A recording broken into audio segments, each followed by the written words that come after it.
Facebook, gloria a Dios.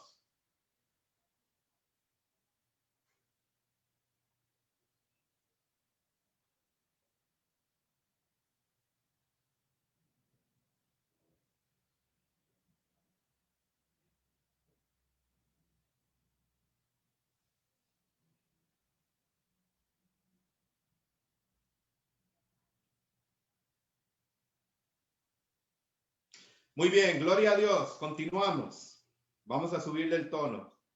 Continuamos en este retiro y estamos profundizando en la medida de lo posible. Voy a ir siguiendo el itinerario del libro y yendo a los puntos principales y yendo a los puntos esenciales.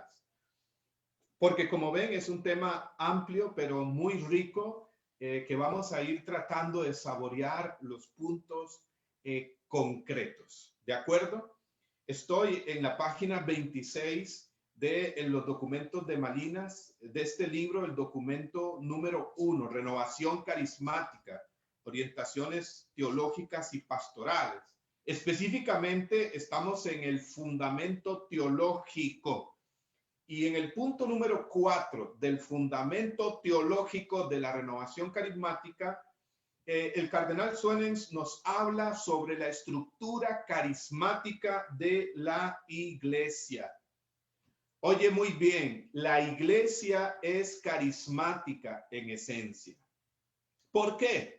Porque el Espíritu Santo es su alma, como lo dijo San Agustín. Lo que es el alma para nuestro cuerpo es el Espíritu Santo para la iglesia.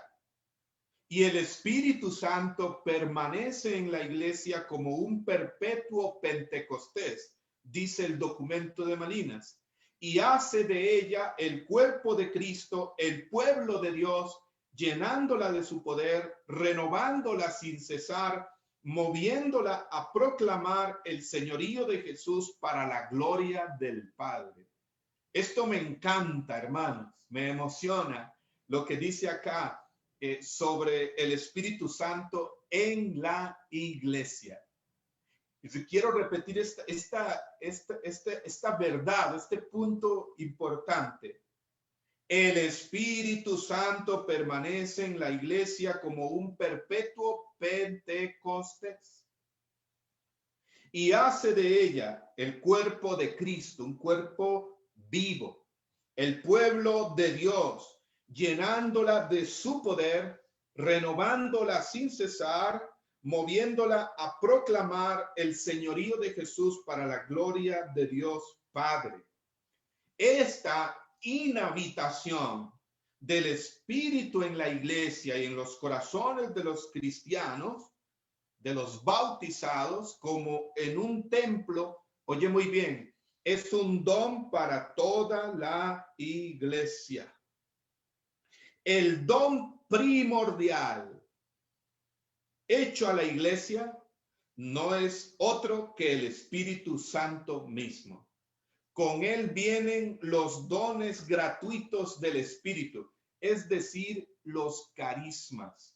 Detengámonos aquí, porque aquí el documento de Malinas nos dice algo muy importante, y es que el don primordial hecho a la iglesia es el mismo Espíritu.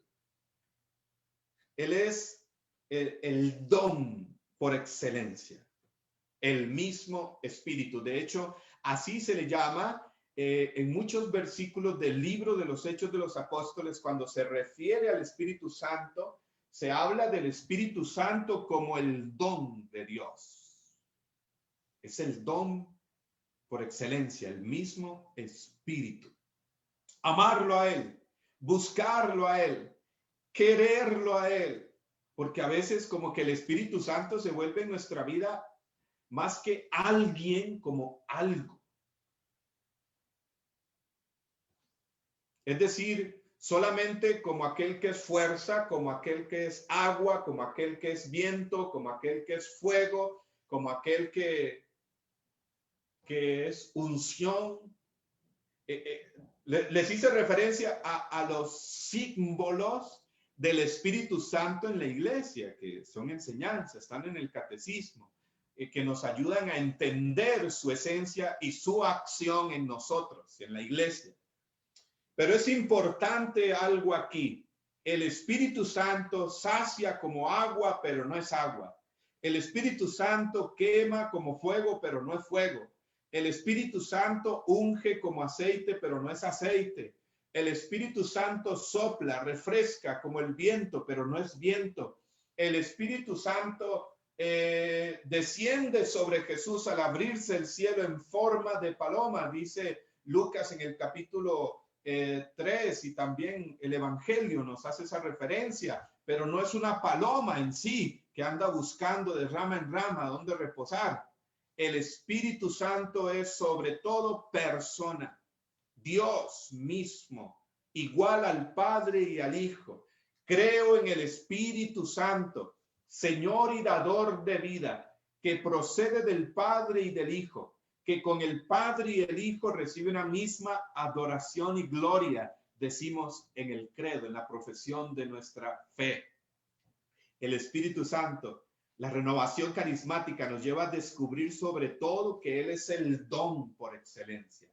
Nos lleva a empezar a tener una relación con el Espíritu especial, maravillosa, hermosa, íntima. Qué hermoso esto. Él es el don por excelencia y con Él vienen los dones gratuitos del Espíritu, es decir, los carismas. Qué bueno sería buscar al Espíritu Santo, anhelarlo a Él por quien es, el don, derramado en nuestros corazones, como dice Romanos 5:5, el amor mismo del Padre y del Hijo. Y no tanto buscarlo por sus dones, por los carismas, sino por quien es Él. Eso es base, eso es esencial, eso es fundamento. Ahora, sigue diciendo acá el documento de Malinas en este punto 4, que cuando decimos que el Espíritu Santo permanece en la iglesia como un perpetuo Pentecostés, llenándola de su poder, renovándola sin cesar, moviéndola a proclamar el señorío de Jesús, es que el Espíritu Santo, los carismas, los dones pertenecen a la naturaleza misma de la iglesia. Y fíjense, leo lo que dice el documento de Malinas. Está pues fuera de cuestión el que un grupo o movimiento particular en el interior de la iglesia reivindique una especie de monopolio del espíritu o de sus carismas. Ya lo he dicho anteriormente, en la renovación carismática sí hacemos este énfasis, es un llamado que Dios nos ha hecho. Generalmente un movimiento en la iglesia, conversaba hace poco con un sacerdote, con el padre Manuel Chavarría, la semana pasada, el jueves, en un conversatorio también sobre la renovación carismática. Él es profesor en el seminario, el padre Manuel Chavarría, y conversábamos después de que él compartió una reflexión sobre el querigma. Hoy conversamos sobre la renovación carismática y compartíamos que cada movimiento en la iglesia, la Legión de María, el Camino Neocatecumenal, Jornadas de Vida Cristiana, y así diversos grupos y movimientos, generalmente hay un carisma que les distingue. Pero, por ejemplo, la Legión de María le distingue el amor a María, el rosario. Pero no porque es la Legión de María tienen el monopolio del rosario en la iglesia. Es un movimiento con el cual el Espíritu Santo quiere resaltar un carisma que es propio de la iglesia, pero que los identifica a ellos y que ellos ayudan a mantener ese carisma, ese amor a María vivo en toda la iglesia. Lo mismo es la renovación. La renovación hace énfasis en el Espíritu Santo, en Pentecostés, en la evangelización, en los carismas, pero es algo propio de la iglesia. La renovación carismática está llamada a recordarle a la iglesia que su alma es Pentecostés, que el poder del Espíritu Santo es para todos. Decía el padre Manuel Chavarría Estrada, eso me alegró mucho escucharlo el jueves pasado, de un formador del seminario en Paso Ancho, el Seminario Nacional, Nuestra Señora de los Ángeles, decir que la oración de efusión del Espíritu es para toda la iglesia y debiera hacerse en toda la iglesia. ¡Qué hermoso! Ese fue el anhelo de Dios y que expresó a través del cardenal Joseph Suenens en el principio, cuando decía que la renovación es como un río de gracia que está destinado a desembocar en el mar de la iglesia, que su carisma es llevar Pentecostés a toda la iglesia. Aquí es importante entonces que saber que el Espíritu y sus carismas son inherentes a la iglesia en su conjunto, son constitutivos de la vida cristiana y de sus diversas expresiones, tanto comunitarias como individuales. Es decir, todo cristiano en este sentido, leo aquí al cardenal Joseph Suenens, en este sentido, todo cristiano es un carismático y se encuentra, por tanto, investido de un ministerio para el servicio de la iglesia y del mundo. Documento de Malinas. Fíjense, todo cristiano, todo bautizado es un carismático en el sentido de que tiene el Espíritu Santo, de que ha sido lleno del Espíritu Santo. Otra cosa es que viva esa realidad. Es como uno puede ser bautizado, otra cosa es vivir como bautizado, vivir el bautismo, empoderarse de toda la riqueza recibida en los sacramentos, que toda esa gracia fluya en nuestra vida, dando fruto abundante y permanente, como el Señor pues nos llama a todos, dice San Juan 15:16.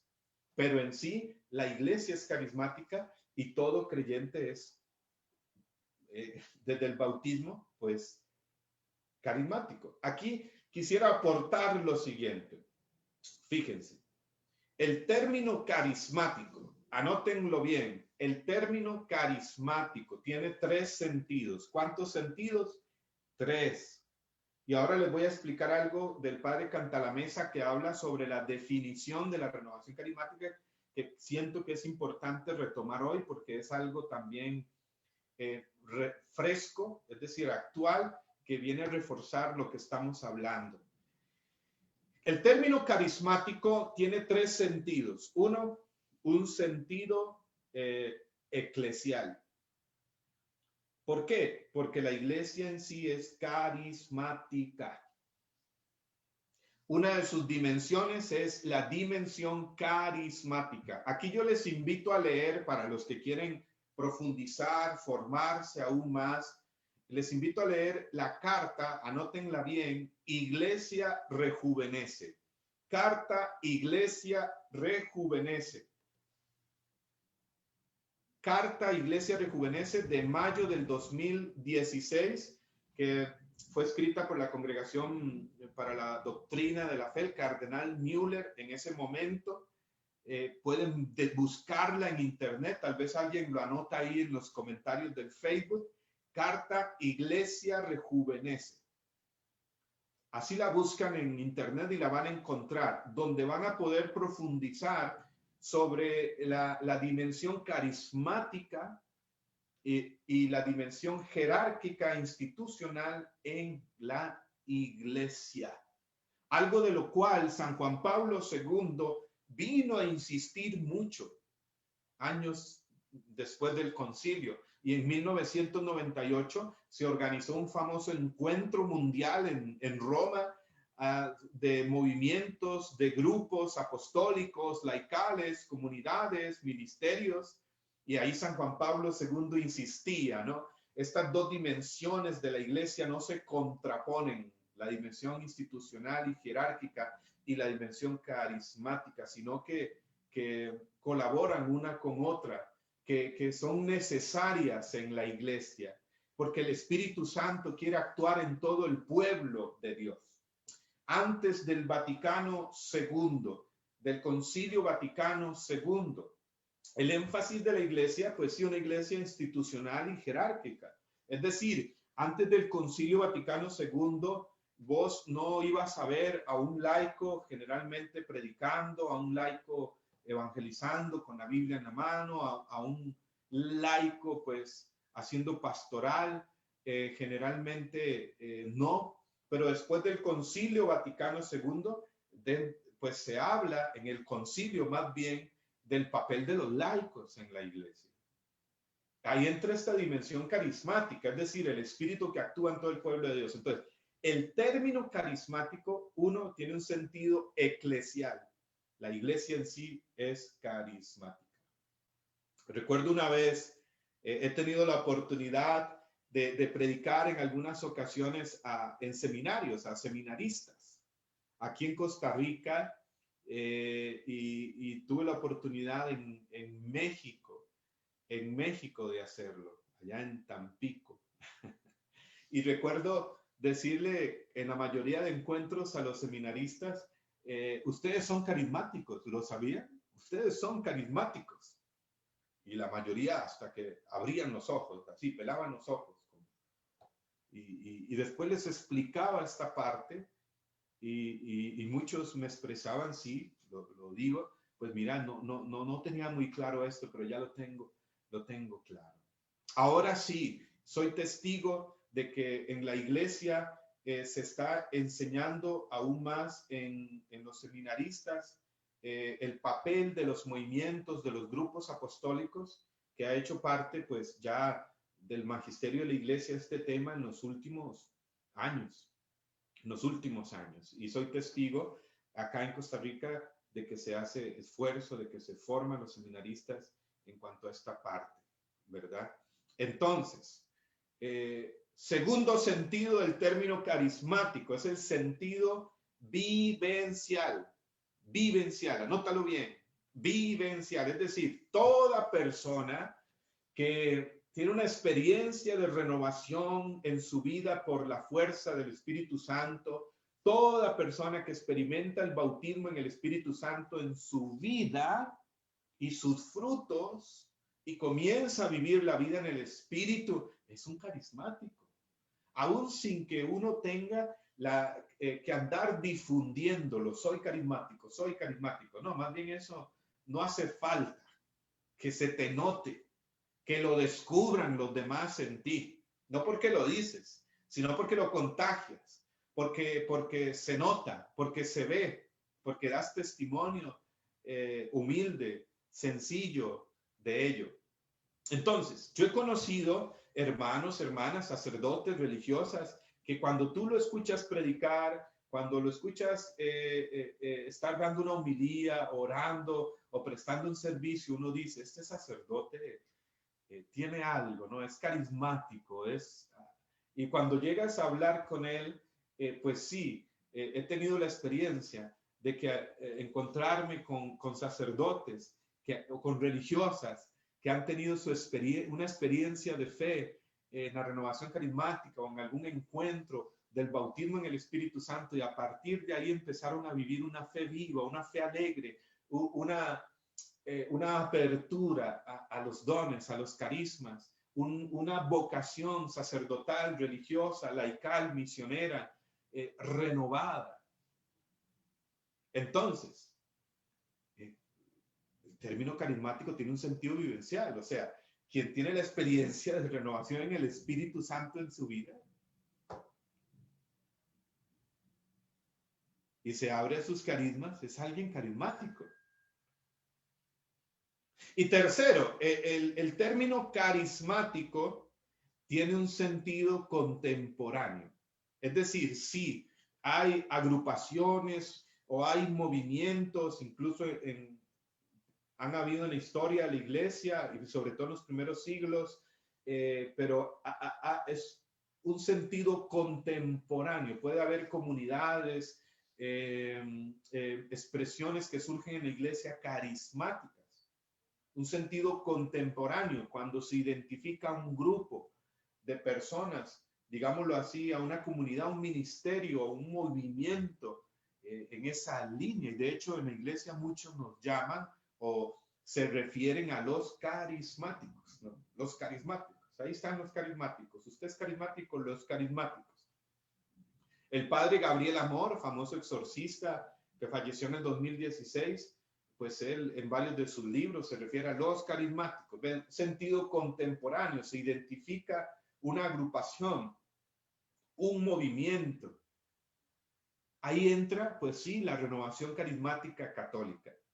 Pero pero también es algo que trasciende, por eso es corriente de gracia, porque es algo que el Espíritu Santo hace, que trasciende las estructuras, los esquemas. Él sopla donde quiere, cuando quiere, en quien quiere.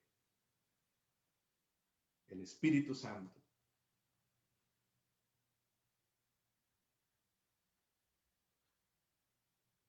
Como tres sentidos de la palabra carismático. ¿He sido claro? Sí, espero darme a entender. Muy bien. La iglesia en sí entonces es carismática. Ya San Irineo decía, un gran santo de la iglesia, doctor de la iglesia, San Irineo escribía, donde está la iglesia, allí está el espíritu. Y donde está el espíritu, allí está la iglesia. Amén. Siguiente punto sobre el fundamento teológico de la renovación carismática.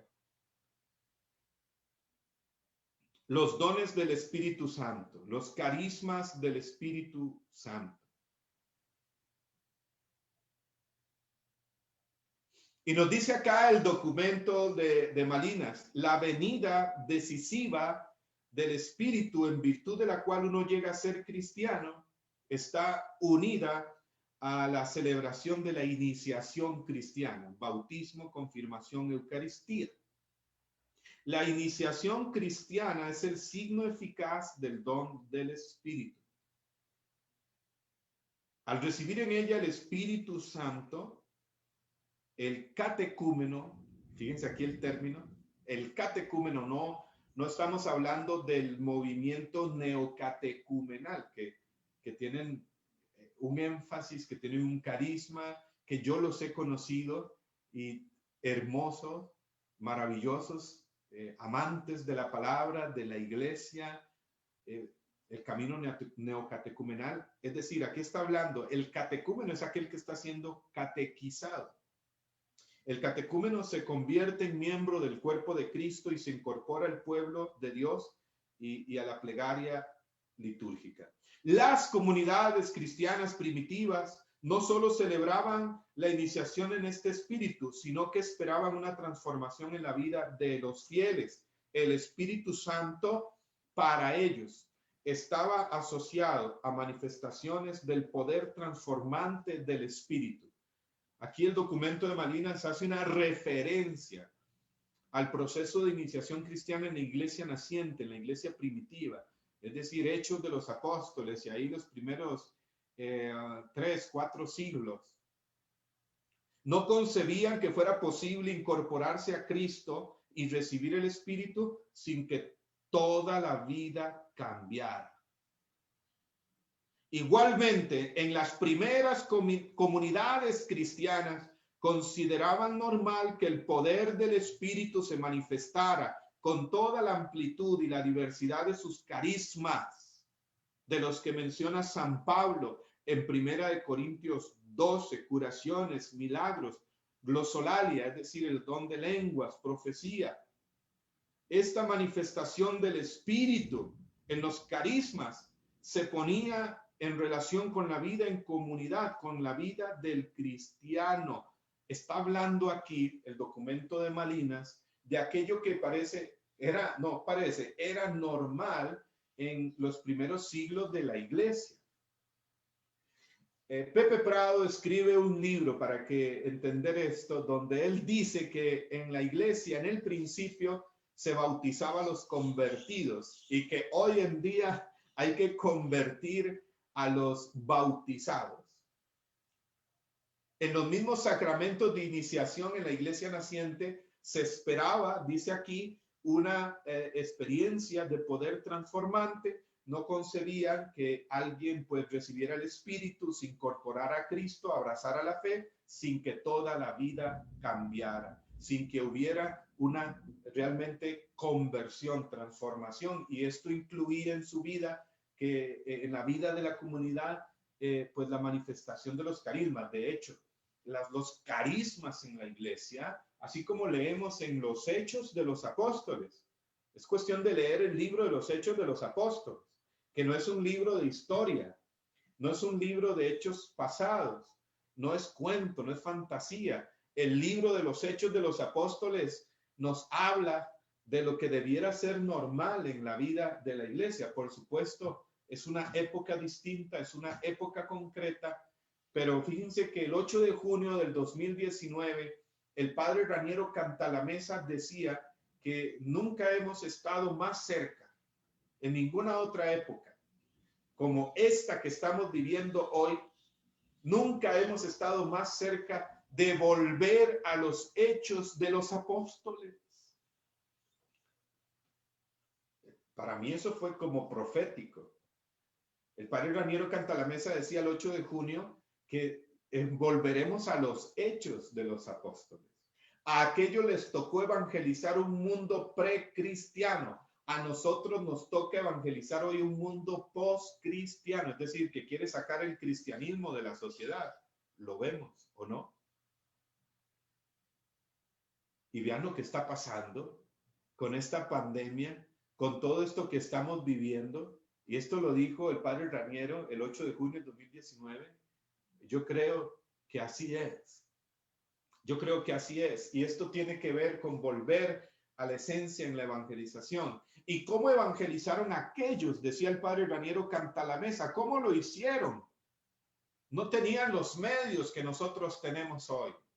Los medios tecnológicos, los medios escritos, muchos. Pero ¿cómo lo hicieron? Fácil.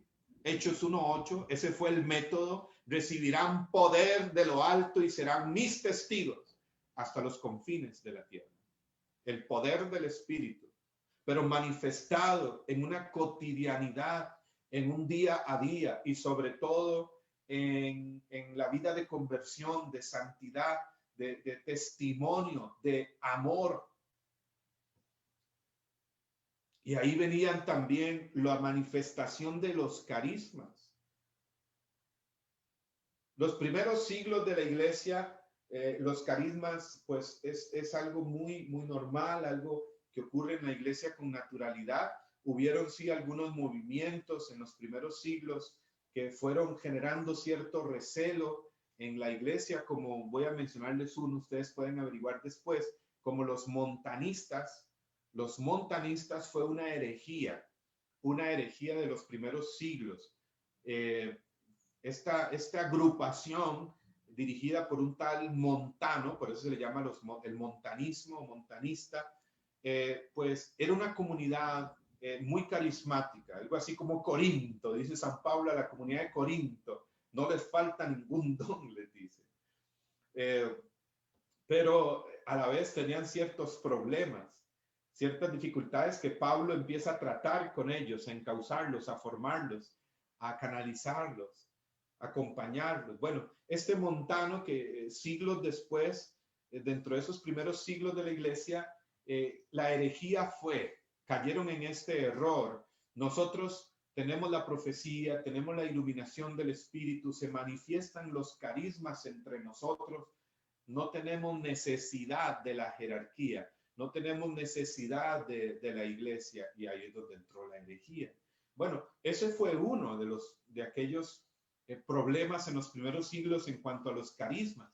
Ya después, aproximadamente como en el siglo IV, hubo una posición en la iglesia en la cual se decía que los carismas, la manifestación de los carismas y sobre todo aquellos extraordinarios, sanación, milagros, liberación, profecía, el don de lengua, los carismas, eran solo para el principio de la iglesia, ya no los necesitamos. Ya estamos más organizados, más estructurados, más institucionalizados, y entonces esa posición se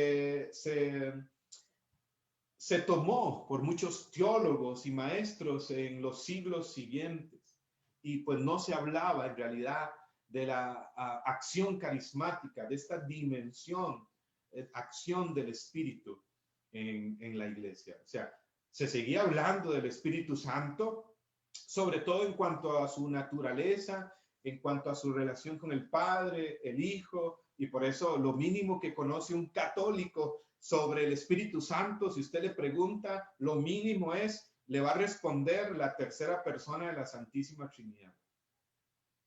Bueno, el Espíritu siguió actuando en la iglesia. Siguió actuando en la iglesia, por supuesto, porque es algo que está en la iglesia. Y aunque muchos puedan resistirlo o resistirse, o muchos puedan apagarlo, como dice Pablo en 1 Tesalonicenses 5:19, no apaguen el Espíritu. El Espíritu lo sigue haciendo de alguna manera. El mayor testimonio son los santos en la historia de la iglesia. San Agustín, que fue un gran doctor de la iglesia, de ese siglo IV, si no me equivoco, entre el año 300 en adelante, San Agustín escribió un libro que se llama Retractaciones. Él llegó un momento en que asumió esta posición también y decía que, pues, que los milagros, que los carismas como que ya no eran necesarios, pero él presenció milagros, presenció acciones de Dios en su diócesis, y después él en su libro Retractaciones se retracta. Por eso se llama Retractaciones y cree. En fin, y hay mucho fundamento sobre la acción carismática del Espíritu en escritos de santos, de doctores, de padres de la iglesia, de los primeros siglos y a lo largo de la historia de la iglesia. El Espíritu Santo siguió actuando, principalmente a partir de la beata Elena Guerra, que yo les invito a leer su biografía. Ella nació a finales del siglo XIX, murió a principios del siglo XX, 1914, 1915. Elena Guerra, que vivió en Lucca, Italia, y a la cual el Señor le empezó a hablar y a decir en su interior, en su corazón, que escribiera el Papa, en ese momento el Papa León XIII. Bueno, para hacerlo muy concreto, Elena Guerra, el Señor le empieza a hablar en su interior de manera muy clara. Al principio ella se resistió, al principio ella no entendía, pero después le hizo entender. Y le pidió que escribiera lo que le mostraba, lo que le decía en su interior, y lo escribiera el Papa, en ese momento el Papa León XIII. Bueno, Elena Guerra escribió unas 14 cartas al Papa León XIII, se conservan 13, y dentro de esto el Señor le decía a Elena Guerra que es necesario volver al cenáculo, es necesario volver al Espíritu Santo. Le dijo a Elena Guerra en una ocasión: se hacen todas las novenas en la iglesia, pero ¿quién hace la novena que yo mismo instituí? Jesús le dijo esto a Elena Guerra. ¿Quién hace la novena que hace a los santos? ¿Saben cuál fue la primera novena de la iglesia? La novena que el Señor Jesús mismo instituyó fue la de Pentecostés. Cuando Jesús asciende al Padre, Lucas 24:49, Hechos 1:5 al 9, al 10, cuando Jesús asciende al Padre, 40 días después de su resurrección, les dice: permanezcan en Jerusalén hasta que sean revestidos del poder de lo alto. Dentro de pocos días serán bautizados en el Espíritu Santo, y asciende al Padre. Bajaron del monte de los olivos, dice Hechos 1:14, perseveraban en oración junto con María. Entre la ascensión del Señor y Pentecostés hay exactamente 10 días. La primera novena de la iglesia es la novena de Pentecostés, y la instituyó el mismo Jesús. Entonces, gracias a lo que el Señor le dice a Elena Guerra y lo comunica el Papa León XIII en sus cartas, el Papa León XIII en 1897 escribe la primera encíclica al Espíritu Santo. Decreta la novena de Pentecostés como ya obligatoria en toda la iglesia. Gracias al Papa León XIII hacemos la novena de Pentecostés en toda la iglesia universal, en todas las parroquias, y consagra el siglo XX al Espíritu Santo el 1 de enero de 1901. Consagra el siglo XX al Espíritu Santo. Y ahí empieza un despertar, digámoslo así, una corriente del Espíritu Santo en la iglesia a moverse durante el siglo XX. El Papa Pío XII, allá por los años 40, escribe una encíclica llamada Cuerpo Místico sobre la Iglesia, y ahí menciona, después de muchos siglos, de mucho tiempo, la palabra carisma, y viene Juan 23, convoca al Concilio Vaticano II, la primer persona que beatifica, ¿saben cuál es? Elena Guerra, y le da el título de apóstol de toda devoción al Espíritu Santo, y se habla de que Juan 23, pues por los escritos de Elena Guerra, él se ve movido a convocar el Concilio Vaticano II, orando, pidiendo, renueva, Señor, en nuestros tiempos los prodigios de un nuevo Pentecostés. Y viene el Vaticano II, Pablo VI, y toda esta corriente que estamos viviendo hasta el día de hoy.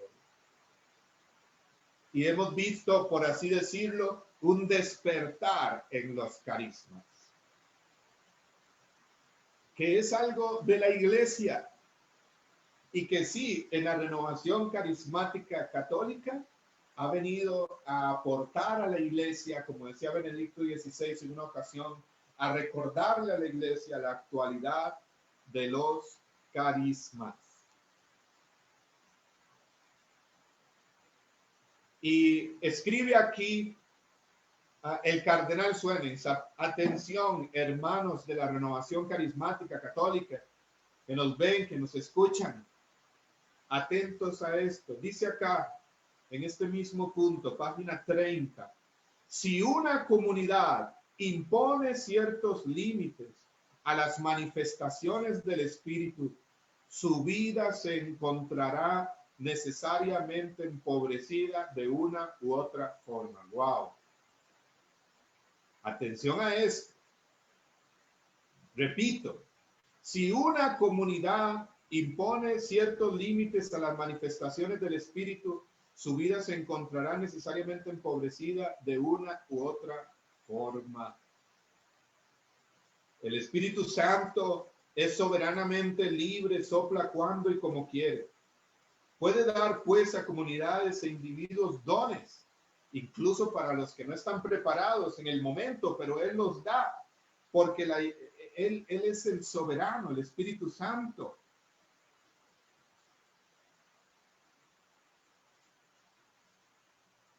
Y aquí el cardenal Suenens hace hincapié en que es importante abrirse a los carismas. No, que no hay que discernir, por supuesto, pero hay como dos extremos. Una carismanía, es decir, una obsesión por los carismas y una búsqueda de los carismas por sí mismos, y ya se meten otras intenciones en el corazón, y entonces ahí pueden haber errores. Y otro extremo es la excesiva prudencia, que entonces más bien infunde miedo, temor a abrirse a los carismas. Yo creo que la clave es abrirnos a aquello que suscita los carismas, la alabanza, la adoración, el bautismo en el Espíritu, en unidad, en comunidad, porque los carismas, escuchan muy bien, los carismas no son piezas de museo en la iglesia.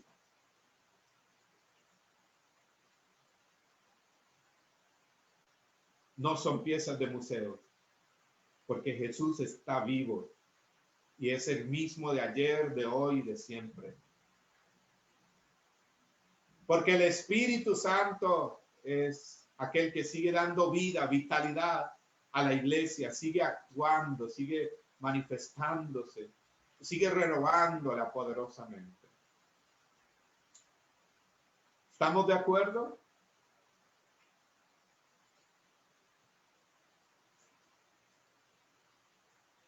Si tienes a alguien al lado, dile: oye, los carismas no son piezas de museo.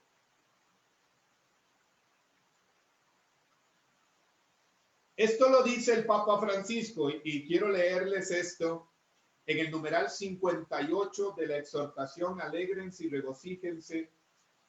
Dice lo siguiente: muchas veces En contra del espíritu, la vida de la iglesia se convierte en una pieza de museo o en una posesión de pocos. De esa manera se suele reducir y encorsetar el evangelio, quitándole su sencillez cautivante y su sal. Esto afecta, ojo, a grupos, movimientos y comunidades. Y es lo que explica por qué tantas veces comienzan con una intensa vida en el espíritu, pero luego terminan, palabras del Papa Francisco, no mías, no se enojen conmigo, y luego terminan fosilizados o corruptos. Wow, palabras muy fuertes del Papa Francisco. Nos dice que la vida de la iglesia la da el espíritu y que muchas veces convertimos en una pieza de museo la vida en la iglesia, los carismas del espíritu, la vida del espíritu.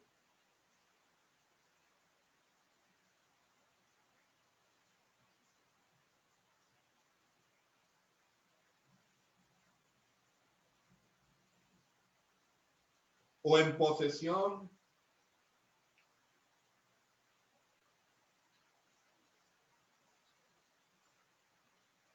de unos pocos, dice el Papa Francisco. Vamos a ver aquí como que hubo una pequeña interrupción, quizás porque está lloviendo bien fuerte. ¿Me pueden volver a confirmar? ¿Me escuchan bien?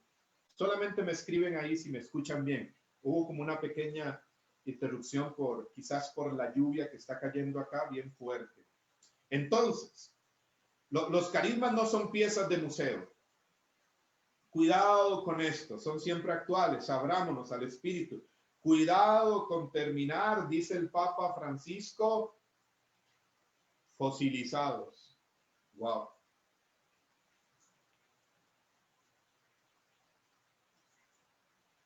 Seguimos mejor.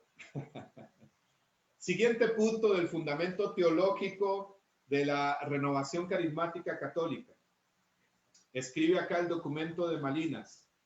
Fe y experiencia. Fe y experiencia. La renovación carismática interpreta de manera positiva el papel de la experiencia, es decir, de la vivencia en el testimonio del Nuevo Testamento y en la vida cristiana. Decía el padre Darío Bentancur, un gran pionero y maestro de la renovación carismática, que la renovación carismática ha venido a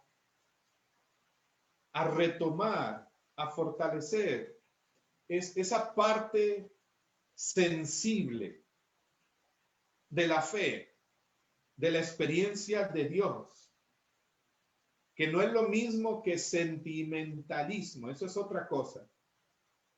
La experiencia sensible, es decir, que una vivencia que toca al ser humano en su afectividad, en sus sentimientos, en su voluntad, en su mente, en su cuerpo, y renueva y restaura y sana. Es lo que dice el Papa Francisco en la exhortación Cristo vive en el numeral 1. Dice el Papa Francisco, Cristo vive, todo lo que él toca se llena de vida, se rejuvenece, se hace nuevo. Cristo vive y te quiere vivo. La renovación carismática ha venido a darle fuerza, por eso dentro de su esencia y su carisma original está el querigma. El querigma. La renovación carismática es por definición querigmática, esencialmente querigmática, es decir, tiene un carisma especial para la evangelización, para el anuncio del querigma, para la proclamación del evangelio como testigos, desde la experiencia, desde la vivencia, con testimonio.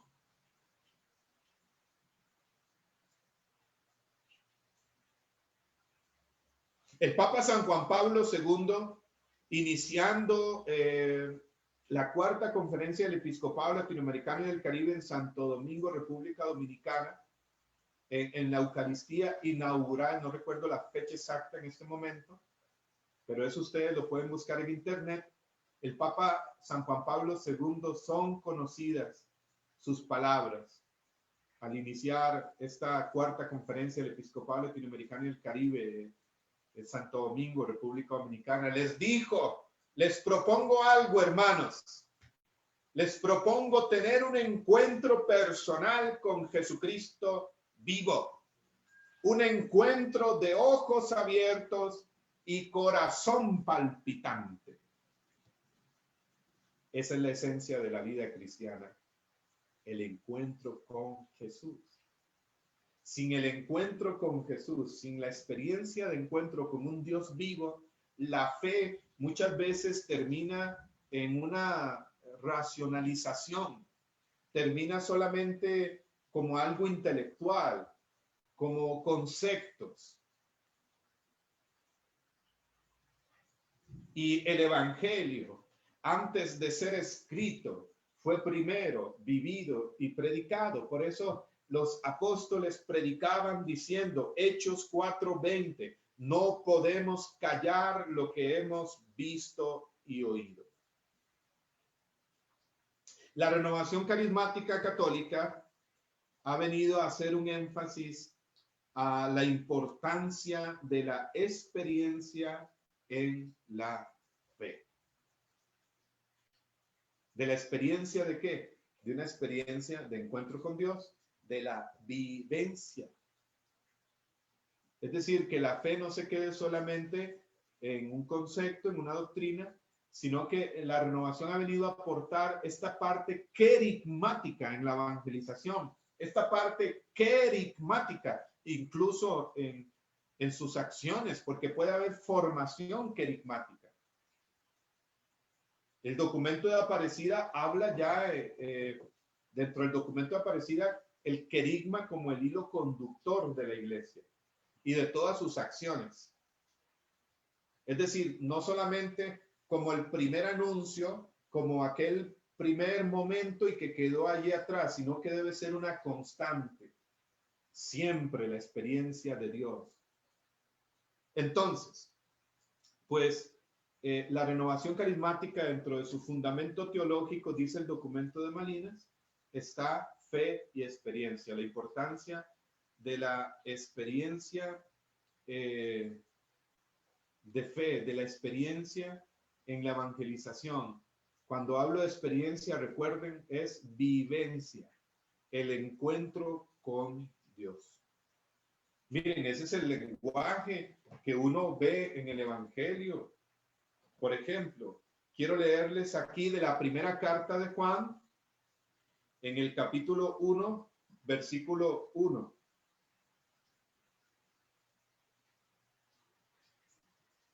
Primera carta de Juan, capítulo 1, versículo 1 dice, lo que existía desde el principio, lo que hemos oído, lo que hemos visto con nuestros ojos, lo que contemplamos, lo que tocaron nuestras manos acerca de la palabra de vida, Jesús. Pues la vida se manifestó y nosotros la hemos visto y damos testimonio y os anunciamos la vida eterna que estaba vuelta hacia el Padre y que se nos manifestó. Lo que hemos visto y oído es lo que les anunciamos para que también ustedes estén en comunión con nosotros. Primera de Juan, capítulo 1, versículo 1 al 3.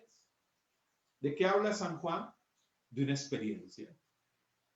Lo que hemos visto, lo que hemos oído, lo que hemos contemplado, lo que hemos tocado, lo hemos visto, damos testimonio, les anunciamos lo que hemos visto y oído. Es un testigo, ¿no? Bueno, es importante esta dimensión de experiencia hoy en toda la iglesia. En la iglesia en sí hoy, pues están haciendo esfuerzos en muchas diócesis, en los planes pastorales. Soy testigo de eso, ¿verdad? Trabajé en un departamento, bueno, serví en un departamento un tiempo, en el departamento de querigma. acá en la arquidiócesis y se ha venido haciendo esfuerzo en esa dimensión experiencial o vivencial de la fe, sin la cual muchas veces, pues, es que sin el encuentro con Dios no hay transformación, no hay liberación, no hay renovación. Vivimos una fe de costumbre, de tradición, de concepto, del dogma, de la doctrina, del intelecto, de la razón, pero no una fe que transforme el corazón y por lo tanto nos haga, pues, vivirla.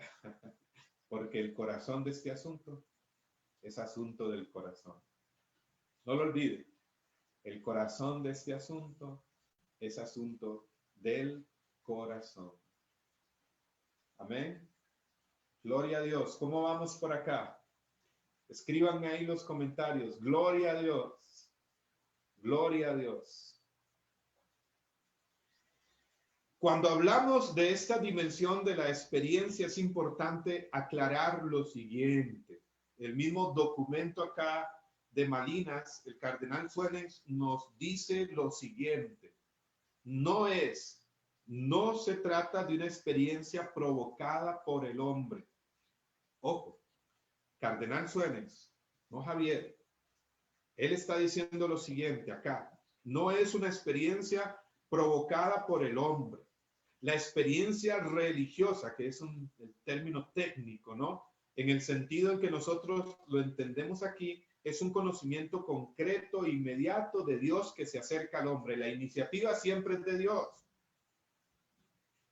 Él siempre nos primerea, como decía el Papa Francisco, y como dice primera de Juan 4:19, en esto consiste el amor, en que Él nos ama, nos amó primero. Es un acto de Dios, comprendido por el hombre en su interioridad personal.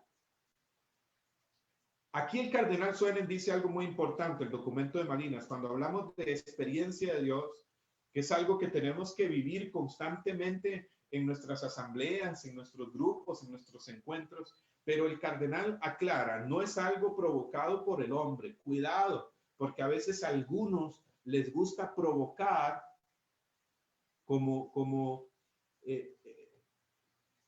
quizás como para sentir que su predicación o su oración tiene unción o Dios está actuando. Hay quienes muchas veces provocan o fuerzan o quieren forzar una experiencia de Dios en otro o en los demás. Y hay gente que le encanta provocar que en una oración, en un encuentro, la gente llore.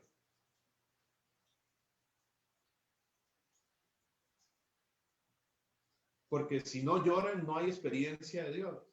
No quiero decir que las lágrimas, que el llanto no pueda suceder. Claro que sí, cuando Dios toca, o sea, se da, pero no es algo que uno fuerza en el otro o en los demás. ¿Sí me doy a entender, hermanos? Eso es lo que dice el cardenal Suárez aquí. No se trata de una experiencia provocada por el hombre. Yo puedo ser un instrumento, yo puedo ser un medio, yo puedo ser un testigo que facilita que el otro se encuentre con Dios o a través de quien Dios actúe para llegar al otro, un medio, un conducto. Pero Dios es quien toca el corazón del hombre. Cuidado con eso de forzar experiencias de Dios en los demás. Cuidado con ese criterio que si la gente no llora o que si la gente no cae en el descanso o que si las personas no manifiestan esto es que no se encontró con Dios. Y hay predicadores, hay gente que ora y que le encanta provocar, que le encanta forzar experiencias, que le encanta hasta hacer llorar a la gente. Cuidado con eso. Cardenal Suárez aquí lo está diciendo. Aquí también otro extremo que debemos tener cuidado cuando hablamos de experiencia en la fe y nos indica el documento de Malinas es, atención, en la página 32, no es necesario oponer inteligencia y experiencia. Es decir, no estamos diciendo, no estamos oponiéndonos a la parte de la razón, porque fe y razón van de la mano. Por supuesto, la fe en mucho es superior, es decir, para Dios nada es imposible, Lucas 1:37. y todo es posible para el que cree, dice Marcos 9, 23, 24. Pero fe y razón también van de la mano. Cuando hablamos de experiencia de Dios, entonces dice el cardenal Suárez, cuidado con oponer inteligencia y experiencia, porque también la experiencia de Dios puede incluir un proceso reflexivo.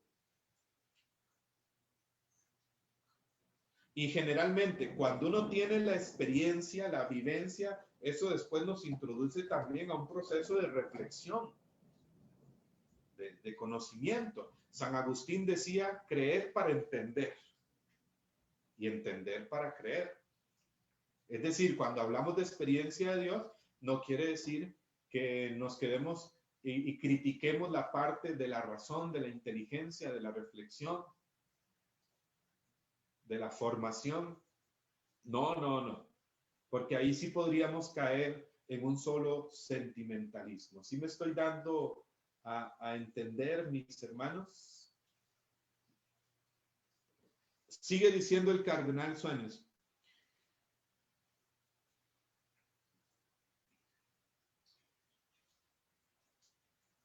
Bueno, nos habla de estos dos peligros que debemos evitar también.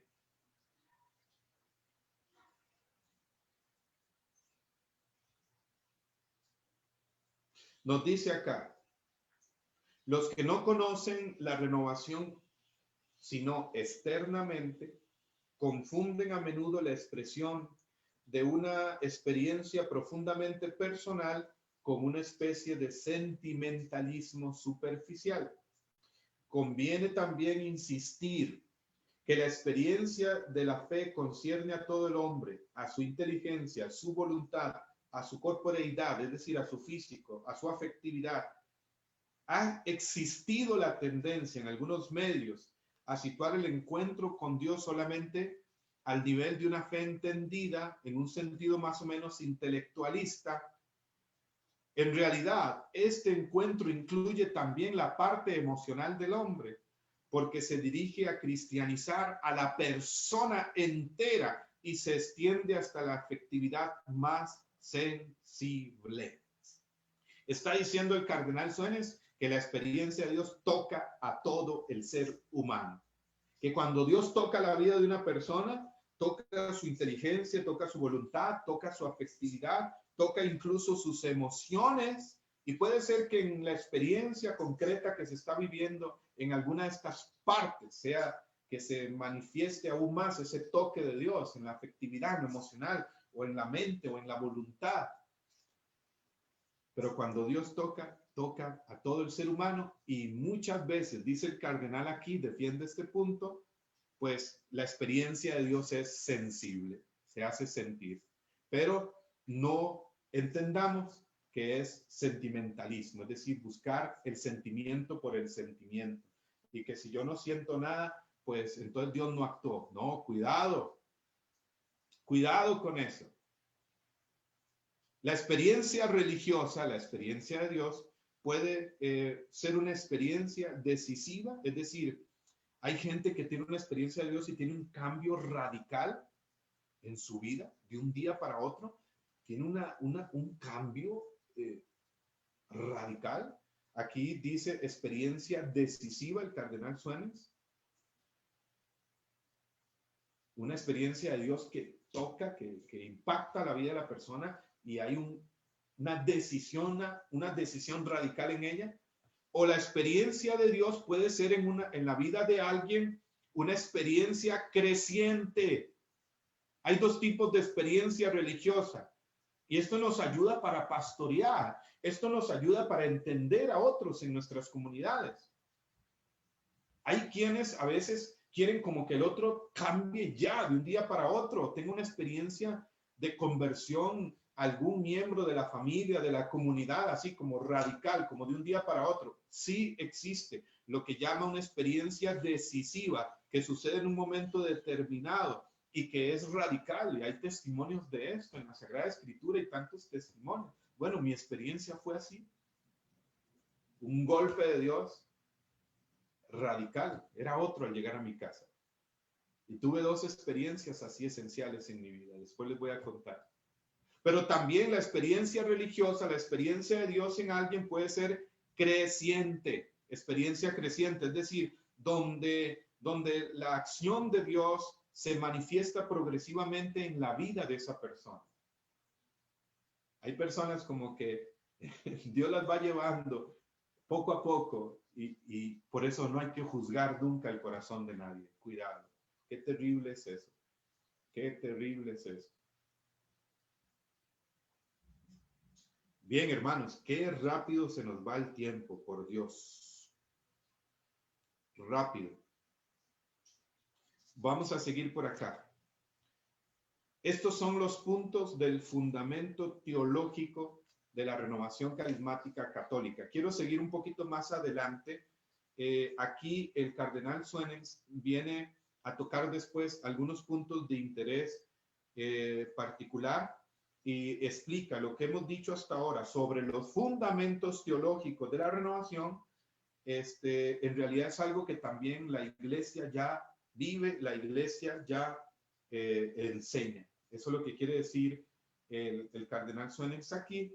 Y aquí hay unos puntos que los pueden leer en prácticamente cuando tengan el documento, que ya les vamos a explicar cómo vamos a hacer, pero existen en PDF, están accesibles, no son un secreto. No, esto es algo accesible y esto es algo para todos. Aquí el cardenal Suenens explica después el bautismo en el Espíritu para los católicos, toca algún punto de vocabulario, entonces esto ha ido ya profundizado sobre el bautismo en el Espíritu Santo para los católicos. Este documento es del 74 y en el principio el término bautismo en el Espíritu Santo como que generaba cierta controversia en los inicios de la renovación porque se confundía con el bautismo sacramental, pero a lo largo de estos años ya eso se ha reflexionado desde la teología, desde la historia de la iglesia, por teólogos en la renovación carismática, y ha surgido un documento que se llama Bautismo en el Espíritu Santo, desde la Comisión Doctrinal de la Renovación Carismática Católica, donde se ve el tema del bautismo en el Espíritu Santo, su reflexión teológica, la reflexión teológica, los fundamentos bíblicos y patrísticos en la historia de la iglesia, las cuestiones pastorales. Entonces, el término bautismo en el Espíritu Santo, resumen, no tenemos que tenerle temor de utilizarlo. El Papa Francisco ya lo ha reafirmado. El 1 de junio del 2014 y el 8 de junio del 2019 nos ha dicho, compartan con toda la iglesia el bautismo en el Espíritu Santo. Aquí el cardenal Suenens nos explica que el bautismo en el Espíritu tiene dos significados, anótelos bien. Uno, un significado teológico, es decir, todo miembro de la iglesia ha sido bautizado en el Espíritu Santo desde el momento de los sacramentos de iniciación, bautismo, comunión, confirmación, sobre todo el bautismo. Y dos, el segundo significado es un significado vivencial. Es decir, una experiencia personal y también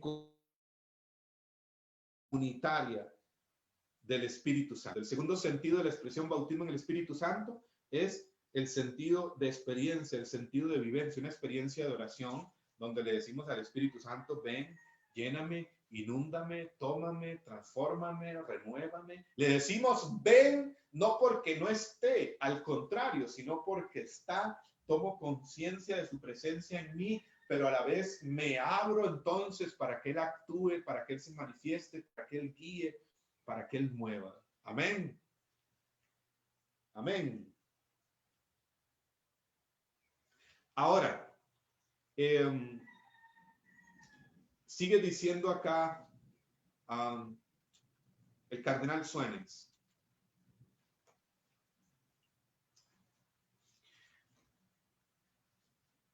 Algo importante aquí. en este libro, en la página 41, pregunta el cardenal Swanens en este punto, ¿cómo designar la renovación? ¿Cómo definir la renovación carismática? Miren, aquí es donde quiero aportar algo, es decir, podemos leer lo que está en el documento de Malinas número 1. Y aquí, en ese momento, el cardenal Swanens y esta comisión escribía, la renovación en cuanto tal plantea también problemas terminológicos. Sería, desde el punto de vista sociológico, sería legítimo clarificarlo de movimiento. El inconveniente de este término es que sugiere que se trata de una iniciativa humana, de una organización. Por eso se decía en la renovación y se sigue diciendo que más que un movimiento es la iglesia en movimiento. Entonces el cardenal Swanens decía esto, la renovación carismática no es un movimiento, es la iglesia en movimiento. Y por supuesto, aquí plantea la reflexión sobre el nombre, ¿no? Entonces, en ciertos lugares, escribe, se evita la expresión renovación carismática. Hay lugares donde se habla de renovación espiritual o simplemente de renovación. Por ejemplo, en Italia se le llama renovación en el Espíritu Santo. En Colombia, renovación católica carismática, o sea, solamente la inversión de la palabra, no el cambio. En México, renovación carismática católica en el Espíritu Santo. Ahora, aquí hay un aporte actual, un aporte refrescado por el padre Raniero Cantalamessa.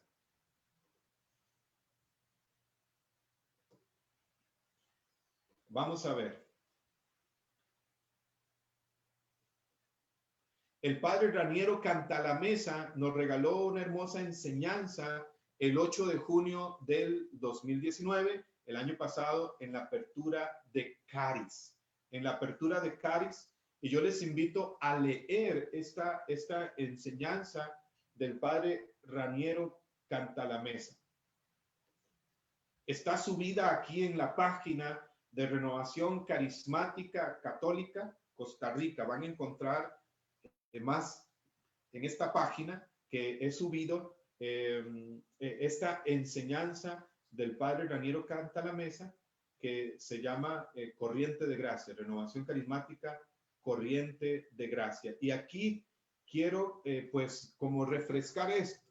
Recuerden que el mismo cardenal Swanens decía que estas enseñanzas seguramente en el tiempo seguirán siendo enriquecidas, obviamente profundizadas. Bueno, estamos ya en el 2020 y el año pasado el padre Raniero Cantalamessa aportó lo siguiente en una enseñanza maravillosa. Fue un tiempo de gracia muy profético. Tuve la gracia, el regalo de Dios de estar ahí en ese momento. También estuvo el padre Randa, nuestro asesor nacional, Winnie Moreno, nuestra coordinadora. Y el padre Raniero nos regaló definitivamente una enseñanza que hay que leerla, releerla, orarla, profundizarla, saborearla, compartirla, que precisamente actualiza esto sobre la definición de renovación carismática. Y dice, les leo textualmente, padre Raniero Cantalamessa.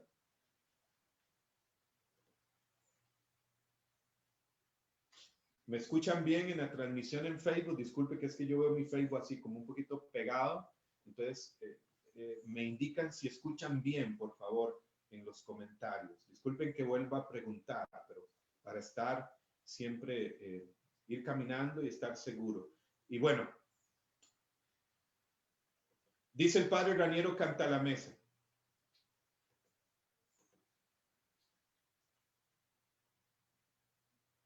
Yo creo que la esencia de esta corriente de gracia está providencialmente encerrada en su nombre, renovación carismática, con la condición de comprender el verdadero significado de estas dos palabras. Esto es lo que me propongo hacer, dedicando la primera parte de mi intervención al sustantivo renovación y la segunda parte al adjetivo carismática. Entonces el padre Raniero Cantalamessa explica acá una definición de por qué renovación carismática y que a la vez nos lleva a aquello que es esencia de esta corriente de gracia, aquello que debe ser vivencia en nuestra vida, es decir, una realidad. Y explica que nuestra identidad, nuestra esencia está en el nombre, renovación carismática, y habla de dos acciones del Espíritu Santo en nuestra vida, constantes, cotidianas, diarias, cuando nos abrimos a Él, cuando nos dejamos conducir por Él, cuando dejamos que nos renueve, nos transforme, nos ayude. La primera parte es renovación. La primera acción del Espíritu Santo es renovarnos. Y esto se refiere al ser. Él viene a santificarnos, dice el padre Raniero Cantalamessa en resumen. Su acción de darnos un corazón nuevo, como profetizó Ezequiel 36:26, se refiere al ser, se refiere a su obra de santificación. Y nos viene a introducir el Espíritu en una vida nueva, una vida en el Espíritu, una vida en Jesús, una vida de hijos de Dios. Y aquí sigue explicando el padre Raniero Cantalamessa. No sigo por el tiempo porque es bien extensa, pero se resume en esto: renovación. Es la primera acción del Espíritu, se refiere a su obra santificadora en ti, en mí, en nuestro ser, en nuestra persona. Es decir, pues estar en esta corriente de gracia, vivir esta corriente de gracia, tiene que ser un camino de santidad. ¿No les parece, hermanos? ¿No les parece? Que la renovación carismática sea un camino de santidad, que me ayude a ser santo, que nos ayudemos a ser santos. Santos carismáticos. Escriba ahí en los comentarios: yo quiero ser santo. Escriba en los comentarios: renuévame y santifícame, Espíritu Santo.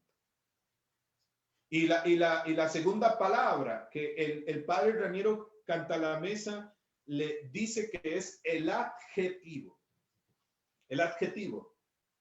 Renovación es el sustantivo, es el ser. El adjetivo, ¿no? Como una característica. Dice acá Raniero Cantalamessa: ahora ha llegado el momento de pasar a la segunda parte, que es el adjetivo carismático, al nombre de renovación. En primer lugar, decir que carismático es un adjetivo, no se convierte nunca en un sustantivo. Es decir, la principal acción del Espíritu Santo es santificarnos. Sobre todo quiere hacernos santos. Y por supuesto, creemos en los carismas. Creemos en los carismas. En la realidad carismática. Y esa es la segunda dimensión que el padre Cantalamessa empieza a explicar acá sobre los carismas, sobre la realidad de los carismas hoy. El Espíritu Santo santifica y dirige al pueblo de Dios y también distribuye gracias especiales, dones, con los cuales los hace actos y prontos para ejercer las diversas obras, para la misión, para la evangelización, para la edificación de la iglesia, citando aquí un numeral de la Lumen Gentium, de este documento del Concilio Vaticano II. Y pues sigue hablando el padre Cantalamessa sobre la palabra carismático, ¿no? Que ojalá la vida carismática se construya desde una vida en santidad. Entonces, no hay problema con la expresión renovación carismática católica. Católica en la iglesia y para la iglesia, renovación carismática. Muy bien, es un tema que da para más, pero el tiempo ya nos está ganando, mis hermanos. Dios mío, el tiempo nos está ganando y todavía nos queda bastante.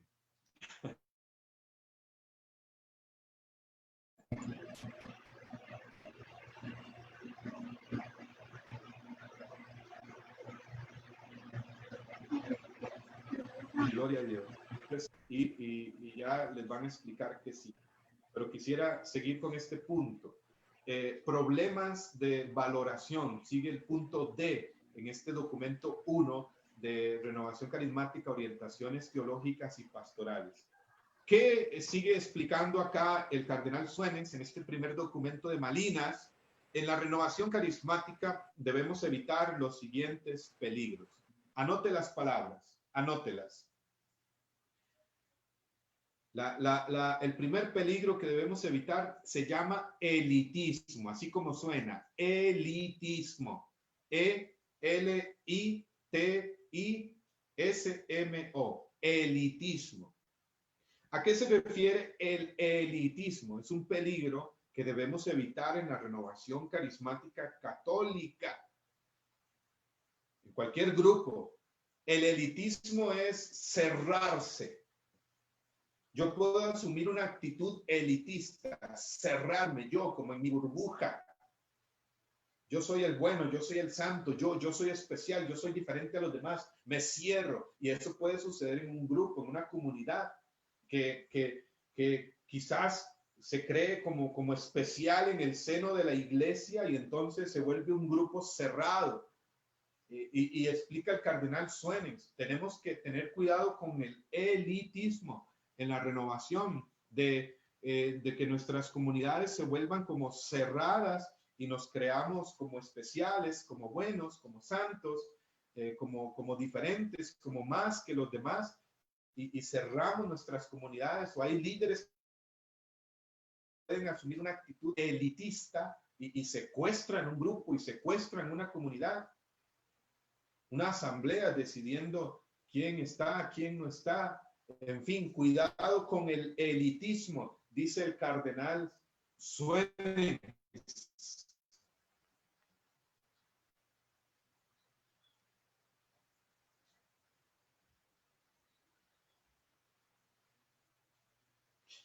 Como hemos dicho, dice el cardenal Suenens, la renovación no limita los carismas a una minoría, afirma más bien que el Espíritu Santo se da a cada uno en el bautismo y a cada iglesia local, al igual que la iglesia universal debe permanecer abierta a todos los dones. El elitismo también puede ser en la renovación, ya lo he dicho antes, somos como los que tenemos los carismas, los que tenemos una luz especial, los demás no. Cuidado con eso, con el elitismo. Cuidado con el uso del término carismático. Incluso el padre Raniero Cantalamessa decía el 8 de junio, no es que esté mal, no, está bien, pero cuidado con estarlo usando como con un sentido de presentarme como una categoría de católico superior a los demás. Cuidado. Si eres carismático, decía el padre Gabriel Amor en un libro, deja que los demás lo descubran en ti. 2, segundo problema que debemos evitar en la renovación carismática, acentuación de la afectividad. Vamos a ponerle aquí sentimentalismo. El sentimentalismo o el emocionalismo. Aquí no voy a detenerme porque ya he hablado de esto, pero anótenlo bien. Segundo peligro que debemos evitar, sentimentalismo, emocionalismo. Tercer peligro que debemos evitar en la renovación carismática, nos dice el cardenal Suenens, es la huida del compromiso temporal. La huida del compromiso temporal. Es decir, olvidar a los pobres, olvidar la dimensión social, olvidar la dimensión de obras sociales, de obras de misericordia. Miren, esto no es asunto solo de Cáritas o de una pastoral social de la iglesia. Por supuesto, tienen un carisma especial, pero también la renovación está llamada de alguna manera a colaborar con esa pastoral social de la iglesia. Y el Papa Francisco nos ha pedido ya insistentemente en varios momentos la renovación carismática, tanto el 1 de junio del 2014, el 3 de junio del 2017, el 8 de junio del 2019. Nos ha dicho el Papa Francisco, acérquense a los pobres, renovación carismática, toquen la carne de Cristo en los pobres. Ustedes hagan acción social también, sin perder su carisma, nos ha dicho el Papa la última vez, pero hagan acción social. Entonces, a veces puede ser una tentación como aislarnos de la realidad.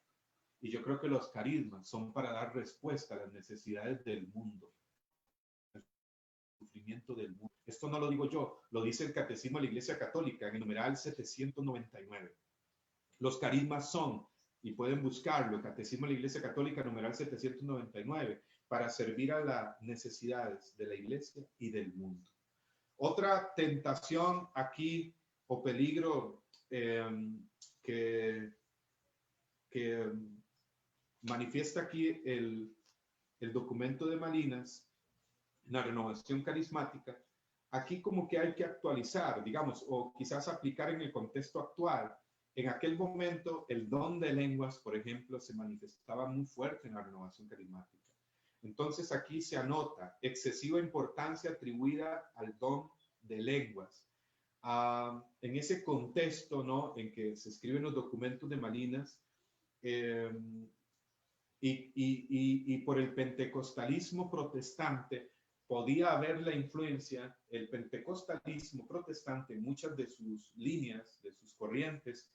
Ellos dicen, no es nuestra enseñanza, que aquel que recibe el bautismo en el Espíritu tiene que hablar en lengua, si no, no ha hablado, si no, no ha recibido el bautismo en el Espíritu. Esa es la idea, el concepto de muchos pentecostales protestantes, no el nuestro, no el católico. Ese no es el criterio de discernimiento de que alguien ha recibido el bautismo en el Espíritu Santo. El principal es una conversión, es una transformación de vida esencial, una renovación de la fe.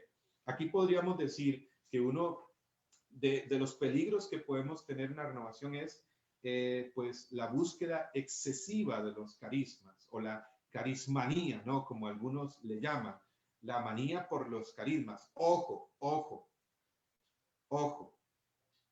Los carismas son importantes en la renovación.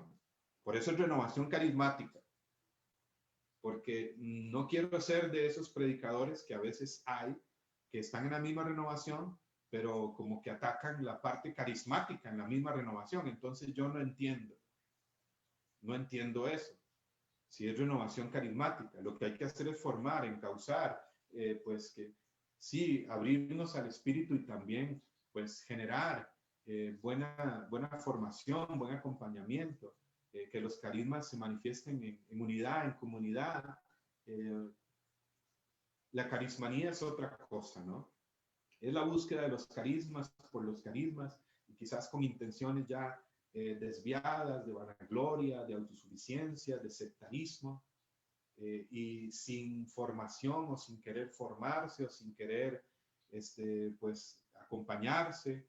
Pero por supuesto que creemos en los carismas. Yo creo en los carismas, en el don de lenguas, en la profecía, en la sanación, en la libertad. Y hemos visto este tiempo, y los que han participado en Proyecto Timoteo y en diversos encuentros de la renovación ya a nivel nacional, hemos visto milagros, hemos visto sanaciones, y hemos estado viviendo una mayor libertad en el espíritu, con una madurez distinta, hasta en estas transmisiones virtuales. ¿Por qué no? Si eso es lo que somos, estamos en una página de la renovación carismática católica. Si aquí oramos y se manifiestan los carismas, pues se manifiestan. Es la página de la renovación carismática católica. Si oramos en lenguas, oramos en lengua. Y entonces, los carismas son importantes en la iglesia, en la renovación carismática, son parte de su esencia. No se puede entender una renovación carismática sin carisma, pero por supuesto que los carismas hay que ejercerlos realmente en el espíritu, no en la carne. Hay que ejercerlos en la guía, en el acompañamiento, en la humildad, en la sencillez, en la obediencia, en un sentido eclesial. ¿Fui claro, hermanos y hermanas? ¿Fui claro? Otro peligro de lo cual nos habla aquí el cardenal Suenes para la renovación carismática es, sí, anótenlo, ya les he dicho, vamos a ver, 1, elitismo, 2, sentimentalismo, 3, huida del compromiso temporal, del compromiso social, 4, carismanía, 5, influencia del protestantismo, aquí dice, es un peligro que debemos evitar. Ahora vamos a ver después el tema del ecumenismo, que es muy interesante. Aquí sí, lo que dice el cardenal Suenes es que es importante evitar adoptar en la renovación católica, sin examen crítico, ciertas expresiones propias de tradiciones protestantes, ciertas expresiones, ciertas formas de hacer, por ejemplo, sus celebraciones o de expresarse, ¿no? Expresiones, ciertas expresiones. Por ejemplo, nosotros no decimos yo decreto, no forzamos la mano de Dios, creemos en el poder de Dios, pero no decimos yo decreto, o palabras así, ¿no? O nadie aparece llamándose en la renovación el apóstol tal. No, sabemos que en la iglesia nuestros sucesores de los apóstoles legítimos son los obispos y así. Un peligro es, sí, aunque la renovación, ya después vamos a explicar este tema del ecumenismo real, realmente qué significa, pero evitar la importación de lenguajes o expresiones protestantes en la renovación carismática católica. Otro peligro, el número 6, es el fundamentalismo bíblico. No me detengo mucho. El fundamentalismo bíblico. Uno de los frutos importantes de la renovación es el amor a la palabra. ¿Cuántos aman la palabra? Amemos la palabra. La renovación carismática, uno de sus frutos principales es el amor a la palabra. El Papa Francisco, el 1 de junio del 2014, nos dijo: volvamos a la palabra, vuelvan a llevar la Biblia en sus manos. Amemos una vez más la palabra. Y sí, aquí el cardenal Suenes ataca el problema de la interpretación bíblica así fundamentalista, es decir, cuando puede darse el peligro de quien da interpretaciones fundamentalistas de la Biblia, de la palabra, que contradigan el magisterio de la iglesia, la doctrina de la iglesia. Por eso es importante formarse en cuanto a la escritura, al menos en lo básico. La lectio divina es un camino maravilloso. En la renovación creemos que Dios nos habla, por supuesto, a través de la Biblia. Yo creo que Dios me habla a través de la Biblia, pero por supuesto el Espíritu Santo me da discernimiento. Uno puede consultar en la dirección espiritual, en el consejo. ¿Qué le sucede? Como aquel hombre que dice: Señor, háblame, háblame, Señor, y abrió la Biblia y resulta que decía, y Judas fue y se ahorcó. Y entonces dijo: ay no, Señor, yo creo que te equivocaste. Y volvió a orar: Señor, háblame, háblame, lo que tú me digas ahora yo lo voy a hacer. Y volvió a abrir la Biblia y le salió aquel pasaje otra vez que dice: y lo que vas a hacer, hazlo pronto. O sea, claro que Dios nos habla, pero cuidado con el fundamentalismo bíblico. Muy bien, vamos a dejar aquí este segundo tema. Después vamos a regresar para cerrar este punto del documento 1 y entrar al documento número 2. Seguimos en un receso, nos van a dar la información, así que nos vemos. No se vayan y escriban los comentarios. Gloria a Dios. Seguimos adelante.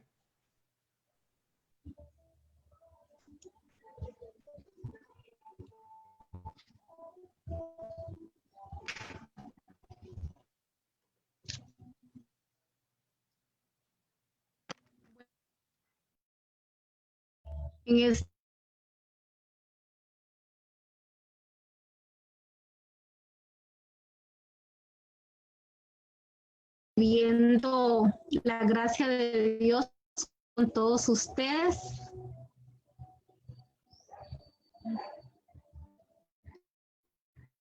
Y este hermoso retiro, ¿verdad? Vamos a hacer un pequeño receso ahí y volvemos. Los invito a que continuemos. Muchas gracias.